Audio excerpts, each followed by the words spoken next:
Social মিডিয়াতে একটা খুব ঝড় চলছে, সেটা সায়ক চক্রবর্তী। মটন নিয়ে তার বিশাল ঝড়। তার ভিডিওটা দেখো ফোনের। সায়ক বলছো? সায়ক হ্যাঁ চক্রবর্তী? বলছি, বলো বলো। হ্যাঁ, বলছি যে কালকে কি ঘটনাটা ঘটেছিল সোশ্যাল মিডিয়া এই মুহূর্তে উত্তাল। কি বিষয়টা আমরা কয়েকটা ক্লিপিংস তোমার দেখেছি, যদিও এখনো পেজে তোমার শো করছে না। কি বিষয় আমাকে যদি রিমুভ একটু হয়ে বলো। গেছে সেই ভিডিওটা, রিমুভ জানি না কিভাবে হলো, আমার ভিডিও রিমুভ হয়ে গেল চোখের সামনে। বিষয়টা হচ্ছে আমি অর্ডার করেছিলাম একটা চিলি চিকেন ড্রাই, একটা মাটন চিলি ড্রাই, একটা আলাকিফ, একটা মাটন স্টেক। তো চিলি চিকেন এবং মাটন চিলি দিয়ে দেওয়ার পর, মানে ওটা স্টার্টার হিসেবে ছিল, সেটা খেয়ে নিয়েছি। খাওয়ার পরে আমার টেবিলে রেখে দেওয়া হয় একটা স্টেক। সেটা আমরা মাটন, ডেফিনেটলি আমরা মাটন অর্ডার করেছি, এটা মাটন হিসেবে জানি। কারণ আমি যদি মাছ বা আমি যদি ডিম অর্ডার করতাম, ডেফিনেটলি মাটন দিত না। তো আমি জানি যে আমি যেটা অর্ডার করেছি সেটাই পাবো। সেটা আমি খাচ্ছি। খাওয়ার সময় দেখছি আরো একটা অর্ডার চলে এলো। আমি বলছি এটা কি, এটা তো আমরা অর্ডার দিই, আরেকটা স্টেক এলো। বলছি এটা মাটন স্টেক। বলছি তাহলে এটা কি? ও এটা তো বিফ। ও তখন আমি বলছি বিফ তো আমরা অর্ডার করিনি। সাথে সাথে প্লেটটা নিয়ে বলো, ও আচ্ছা আচ্ছা ঠিক আছে ঠিক আছে বলে চলে গেল নিচে প্লেটটা রাখতে। দেন ওপরে আসলো, তখন থেকে আমি ভিডিওটা শুরু করেছিলাম যে কেন করলেন। দেন ওর ম্যানেজার এলো, ম্যানেজারকে বললাম, দে সেড সরি। তো এবারে লোকে বলছে যে স্ক্রিপ্টেড, বিজেপির সাজানো কথা। দেখো, প্রথম কথা, আমি কোনো পার্টি পলিটিক্স এর মধ্যে একদমই যুক্ত নই। না আমি টিএমসি করি, না আমি বিজেপি করি, না আমি পিএম করি, না আমি কংগ্রেস করি, কিচ্ছু করি না। কারণ আমার পোষায় না, যেটা আমি জানি না সেখানে আমি করতে যাই না। আমি যখনই কোনো খারাপ ইনসিডেন্ট হয়েছে, সেটা অভয়া হোক বা ওয়াও মোমো, আমি আমার নিজের বক্তব্য রেখেছি। আমার যেটা বক্তব্য, আমার যেটা মনে হয়েছে সেটা। অভয়ার ভিডিও কিন্তু রিমুভড, বাই দ্য ওয়ে। এরকম ভাবে ভিডিও রিমুভ হয়ে যায় আজকাল সব। ফেসবুকে তুমি কোনো প্রতিবাদ জানালে তোমার ভিডিও থাকবে না সেখানে। আর আমার পয়েন্ট ইজ, তুমি হিন্দু, তুমি মুসলিম, আমার কাছে সত্যি ম্যাটার করে না। আমি রিয়াজের বাড়ি ঈদের সময় গিয়ে খেয়ে আসি, ওর মা আলাদা করে চিকেন রান্না করে খাওয়ায় আমাকে।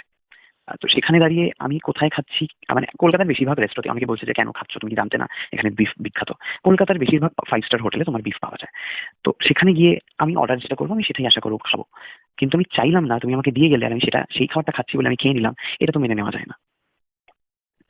তো এই হলো ব্যাপার। আর সেকেন্ডলি অনেকে লিখছেন যে তুমি যখন এটা মুখে দিলে বুঝলে না।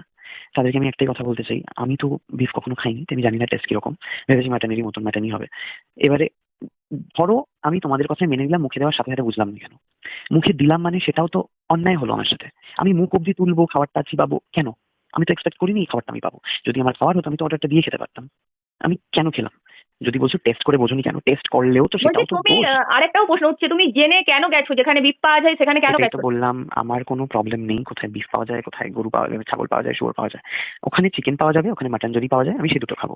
আমি এক্সপেক্ট করবো সেই দুটোই পাওয়া যায়, সেই দুটোই খাবো। এবারে মুসলিমের দোকান না হিন্দুর দোকান, এগুলো এখনকার যুগে কে দেখে বলো তো? আর না আমি কোনো দাঙ্গা লাগানোর জন্য রাস্তায় বেরিয়ে পড়েছি, মানে যেগুলো পলিটিক্যাল পার্টিরা ইউজ করছে যে টার্ম গুলো, সেগুলো তো একদমই আমার সাথে যায় না। আমার খারাপ লেগেছে, আমার আমার আমি হার্ট হয়েছি এই এই বিষয়টায়, আমি সেটুকুনি বলেছি। এবং সেখানে হোটেলের সমস্ত স্টাফেরা ছিল, তুমি যদি ভিডিওটা দেখো দেখতে পারবে, সবাই এসে বলছে সরি, ভুল হয়ে গেছে। বাট এই ভুলটা ভুল, মানে একটা ডেফিনেটলি ওর একটা শাস্তি পাওয়া দরকার। তো মানে ওর নয়, হোটেলের পাওয়া দরকার। আমার কোনো ব্যক্তি আমি বিশেষ আরেকটা কোনো জিনিস, শত্রুতা নেই। সায়ক আরেকটা বিষয় তুমি ওখানে উল্লেখ করেছো, আমি ব্রাহ্মণ, সেটা নিয়েও দেখছি সোশ্যাল মিডিয়ায় একাধিক ব্রাহ্মণ বলে ডেফিনেটলি কি আমি জানো? হ্যাঁ। ব্রাহ্মণ, ডেফিনেটলি আমি ব্রাহ্মণ। অনেকেই বলবেন তোমার নিরামিষ খাওয়া উচিত, কিন্তু দেখো আমি আমিষ খাই। কলকাতায় বসে অনেকেই আমিষ খান, আমি আমিষ খাই বলে আমি আমি ব্রাহ্মণ নই, এটা তো হতে পারে না। তারপর তুমি কিন্তু ওয়েটারকে জিজ্ঞাসা করেছো তুমি হ্যাঁ, মুসলিম, আমি ওয়েটারকে না, তোমাকে তাহলে না আমি চোর না খাওয়াবো। মুসলিম, হুম। মুসলিম আমি জিজ্ঞেস করিনি। আমি জানতামই না যে উনি মুসলিম, প্রথম কথা। আমি ওনাকে জিজ্ঞেস করেছি তোমার রিলিজিয়ন কি। যদি উনি বলতেন হিন্দু, আমি সেম কোডটাই করতাম। তাহলে আমি যদি তোমাকে এখন গরু খাই, তুমি খেয়ে নিতে। উনি যদি বলতেন যে আমি জৈন, আমি আমি তখন বলতাম তোমাকে যদি মাছ খাওয়াই। এই যদি উনি যেই ধর্ম বলতো আমি সেই ধর্ম তুলেই বলতাম। কারণ আমি জানি শুয়োরটা মুসলিমদের অফেন্স, মানে মুসলিমরা সেটা সেবন করে না আমাদের গরুর মতো। তাই জন্য আমি সেই টপিকটাই শুধু এনেছি। আচ্ছা সায়ক, আরেকটা বিষয় আমার এই মুহূর্তে দাঁড়িয়ে সোশ্যাল মিডিয়া উত্তাল, মানে এই যে দাঙ্গা বলা হচ্ছে বা পার্টির সাথে ট্যাগ করে দেওয়ার চেষ্টা করা হচ্ছে, আমি বলছি তুমি তো মেসেজ দিতে কার্যত মানুষের কাছে, সেজন্যই ভিডিওটা তুলে ধরেছো। ভিডিওটা করার কি কারণ ছিল এটা যদি আমাদেরকে একটু ক্লিয়ার করে দাও। ভিডিও করার কারণ, এইরকম রেস্টোতে, মানে তুমি দেখবে ভিডিওটা যদি আমার কাছে নেই, এই ভিডিওটা যদি তুমি দেখে থাকো, একটা লোক হঠাৎ করে এসে আসেন খেতে খেতেই, আমারও মনে হচ্ছে তুমি আমাকে বিফ দিয়েছো, এই কথাটা উনি বলেছেন এবং ভিডিওতেও রয়েছে। তো অনেকেরই মনে হচ্ছে ছিল ওখানে। তো এরকম যাতে আর কারোর সাথে ওনারা না করতে পারেন। আমার কিন্তু কোনো ব্যক্তি বিশেষের কোনো সমস্যা, কোনো আক্রমণ আমি করতে চাইনি। আহ, আমার পুরো এই রেস্টোটার উপরে এটাই অভিযোগ, এরকম কি করে দেওয়া হলো। আজকে আমার সাথে হলো, কালকে অন্য কারোর সাথে হতে পারে, কিন্তু কেন হবে? যারা চাইবে, অনেক হিন্দুরাও গরুর মাংস ডেফিনেটলি হয়তো খায়, অনেক শুয়োরও হয়তো খায়, কিন্তু যারা খায় না তাদেরকে কেন দেবে? আমার প্রশ্ন জাস্ট এইটুকুনি।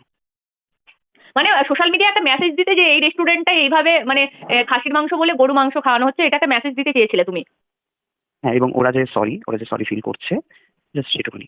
আমি বলছি যে ব্যক্তির উপর অভিযোগ উঠেছে বা রেস্টুরেন্টের ওনারের উপর কিছু কি ব্যবস্থা নেওয়া হয়েছে এখনো পর্যন্ত পুলিশের তরফ থেকে? হ্যাঁ, এফআইআর করেছিলাম, তো উনি আমাকে অ্যারেস্ট করেছেন। তো এটাই। এবারে আমার বক্তব্য পুলিশের কাছেও যে আমি তো শুধু আমার অলিভ রেস্টুরেন্টের ওপর কমপ্লেন, কারণ উনি তো রান্না করে উনি জাস্ট পরিবেশন করেছেন। তার আগে রান্নাটা কেউ করে ওই অর্ডার মিলিয়ে কেউ তো দিয়েছে, ওই অর্ডারটা তো আমার ছিল না। হ্যাঁ, হয়তো এখানেও কথা হবে যে অর্ডার তো ওরা জানে কোথায় কোন টেবিলে দিতে হবে। তো ওভারঅল সিস্টেমটার উপর প্রবলেম। হ্যাঁ, সায়ক, আরেকটা বিষয় আমি দেখছি অনেকে আবার ওই রেস্টুরেন্টের মেনু কার্ড সোশ্যাল মিডিয়ায় ভরে দিচ্ছে যে ওখানে প্রচুর পরিমাণে ড্রিঙ্কস পাওয়া যায়। তুমি নিশ্চয়ই দেখে থাকবে, এই পোস্ট তো তোমার চোখে পড়েছে নিশ্চয়ই। সেজন্যই তোমরা ড্রাঙ্ক অবস্থায় গরুর মাংস সেবন করেছো, তারপরে এইসব ভিডিও বানিয়েছো। একটু ক্লিয়ার করে দাও আমাকে। আমার কথা শুনে তাদের যদি মনে হয় যে আমি ইনফ্যাক্ট আমি পুলিশ স্টেশনেও গেছি, ডেফিনেটলি তারা বলতো তুমি ড্রাঙ্ক। আমার স্বাভাবিকভাবে আমার কথাবার্তা কোনো ড্রাঙ্কনেস ছিল কি? ঠিক, একদম। যে বিষয়টা মানে একাধিক বাড়িতে মেনু বসে টুকটাক কমেন্ট করাই যায়, কিন্তু কমেন্ট নয়, সোশ্যাল মিডিয়ায় তোমার এগেনস্টে পোস্ট শুরু হয়ে গেছে, বড় বড় লেখা শুরু হয়ে গেছে। সেখানে মেনু কার্ডের একাধিক ছবি, সেখানে বিয়ার পাওয়া যায়, হুইস্কি পাওয়া যায়। তোমরা নাকি প্রচুর ড্রাঙ্ক অবস্থায় ও বাবা, আচ্ছা, গরুর মাংস খেয়ে ফেলেছো, তোমরা জানতেই এবং পারো। আমাদেরই দোষ, কিন্তু ওয়েটারটা এসে সরি বলে দিল। মানে উনি ওকে টাকা দিয়ে শিট করে রেখেছিলাম যে আমি ভিডিও অন করছি, বাবা তুমি বাবা বলতে থাকো, এবং সমস্ত স্টাফেরা এসে আমাকে সরি বলো প্লিজ। মানে এটা কি পসিবল? ঠিক। সায়ক, আরেকটা বিষয় এই মুহূর্তে দাঁড়িয়ে নিশ্চয়ই তোমার মানে দেখো একটা জিনিস, যেহেতু তুমি ব্রাহ্মণ, মানে বাড়িতে নিশ্চয়ই এটার কিছু তো সলিউশন কিছু নেই আমার যতদূর মনে হয়। জানি না গো এটার কি সলিউশন। দেখো, অজান্তে খেয়েছি আমি, সেটা আমি নিজেকেই সেভাবেই মানাচ্ছি যে আমি কোনো ভুল করিনি জেনে। আর ডেফিনেটলি যদি প্রায়শ্চিত্র দেখা যাক কি হয়। আমি জানি না এক্স্যাক্টলি কি বিধান কি রয়েছে। আমি সেই অর্থে মানে খুব যে রিলিজিয়াস, আমি প্রচন্ড একদম ব্রাহ্মণত্ব, আমি ব্রাহ্মণ, বাট আমি গোড়া ব্রাহ্মণ, আমি গোড়া মানুষ এরকম নই। তাহলে আমি মুসলিমদের বাড়িতে যেতাম না। ঠিক। সায়ক, অসংখ্য ধন্যবাদ আমাদেরকে সময় দেওয়ার